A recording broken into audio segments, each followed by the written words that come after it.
Iran reportedly weighed a missile strike on Ukraine before stepping back from the brink, according to reports. Tehran was said to be preparing a retaliatory response before diplomatic contacts helped cool tensions. Behind-the-scenes diplomacy reportedly prevented the crisis from spiraling into a direct Iran-Ukraine confrontation. The reported retaliation was paused after backchannel efforts eased tensions between Tehran and Kiev. Iran weighed a retaliatory strike after the Caspian cargo ship attack blamed on Ukraine, according to the New York Times. Tehran reportedly considered launching a missile strike against a Ukrainian port on the Black Sea, the report said. Iranian officials viewed the proposed attack as a symbolic response to the deadly strike on the Iranian commercial vessel. The New York Times said such a strike could have widened the conflict because of Iran's close strategic ties with Russia. However, diplomatic contacts between Iran and Ukraine reportedly helped reduce tensions and prevented immediate escalation. Ukraine reportedly told Iran during a phone call that the strike on the cargo ship had been unintentional. Following the call, Iran's foreign minister said Tehran did not seek further escalation but demanded restitution for its losses. Iran also held diplomatic discussions with the European Union as part of broader efforts to reduce tensions, according to reports.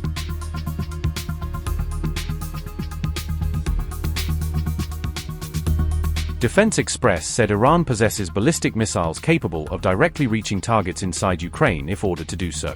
The outlet said the Ghadr, Emad, and Sejjil ballistic missiles each have reported ranges of around 2,000 kilometers. Defense Express also said Ukraine lacks THAAD and Arrow missile defense systems designed to counter such long-range ballistic threats. Iran had earlier warned Ukraine of consequences following the ship strike that killed an Iranian sailor in the Caspian Sea.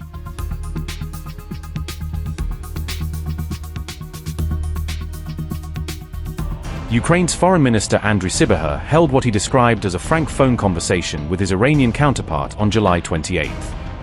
The call followed Iran's accusations that Ukraine attacked an Iranian commercial vessel in the Caspian Sea.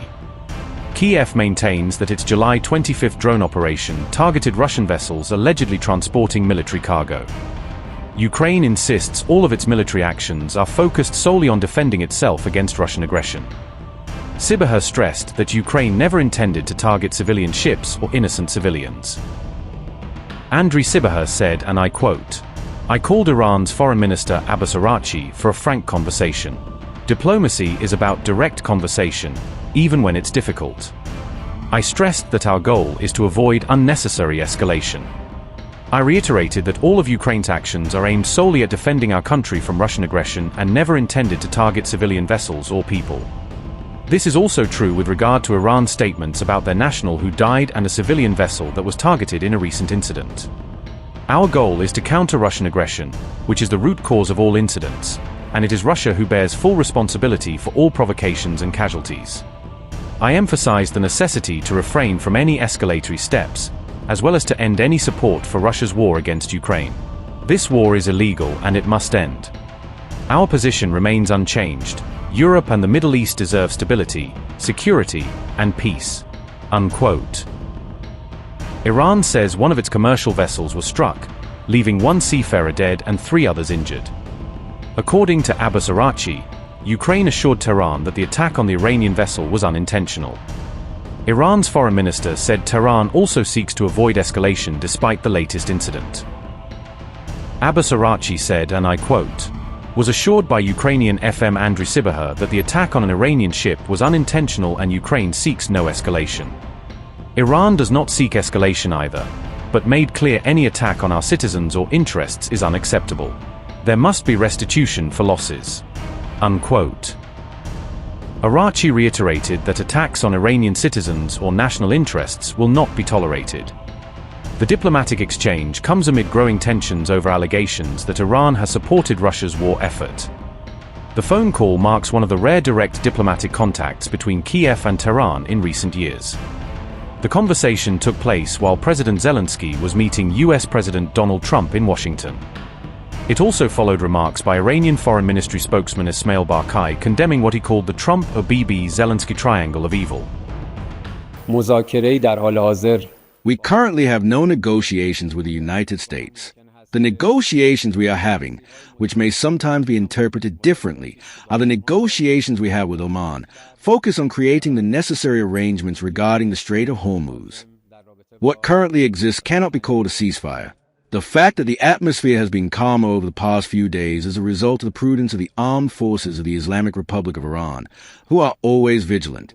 Certainly, any action taken through the United States will definitely be met with our reciprocal and decisive response, as you have witnessed over the past 2-3 weeks. While the opposing party is engaged in harmful actions and aggression against Iran, our focus is on defense. Regarding the points mentioned, yes, mediators may convey messages from the American side to us concerning current developments in the region, but at present, we have no negotiations with the American side. By this action, they attempted to put on a show for those they consider their true masters. Nevertheless, at the end of the day, you can simply say that this gathering, the meeting of Zelensky, Netanyahu, and Trump, essentially constitutes the formation of a triangle of evil. Such triangles have decidedly never served international peace and security. On the contrary, they have always been destructive and destabilizing. Certainly, all parties who consider themselves in some way supporters and backers of the Ukrainian regime must be held accountable in this regard. Essentially, the behavior of the president of Ukraine is reminiscent of the behavior of the anarchists on the eve of World War I, who carried out theatrical and very dangerous actions whose consequences engulfed all of Europe. We stated from the beginning that we have no interference in the conflict between Ukraine and Russia. This action by Ukraine was both an absolutely illegal and unjustified act contrary to the UN Charter, and a dangerous adventure that will certainly not go unanswered by us. Zelensky's superiors must certainly both control him in this regard and be careful, as the actions of the Ukrainian regime can have repercussions that affect various parts of the world. Bulgaria's decision-makers must be held accountable for this unjustified and dangerous decision, which could practically reduce their country to the level of an accomplice and collaborator of the United States and the Zionist regime in a military aggression against Iran. I believe that the party who should apologize to Iran is the French side, because under diplomatic and embassy cover, they undertook actions that were in no way justified according to the 1961 Vienna Convention on Diplomatic Relations. Under the pretext of communicating with civil society, they intervened in Iran's internal affairs and assigned themselves missions that, according to all authoritative interpretations of the Convention on Diplomatic Relations, are considered interference in the internal affairs of a country. We did not expect the new British government to act more rationally than the previous one. Unfortunately, we saw that it practically followed the same path, perhaps even worse. We were informed and are aware that during the military aggression of the United States and the Zionist regime against Iran over a period of 40 days, the United States used British military bases to support its aggressive operations against Iran. This action, by any standard we consider, standards that Britain and other European countries actually claim to uphold, is contrary to the principles of international law, violates Article 2, Paragraph 4 of the Charter, and is in no way acceptable.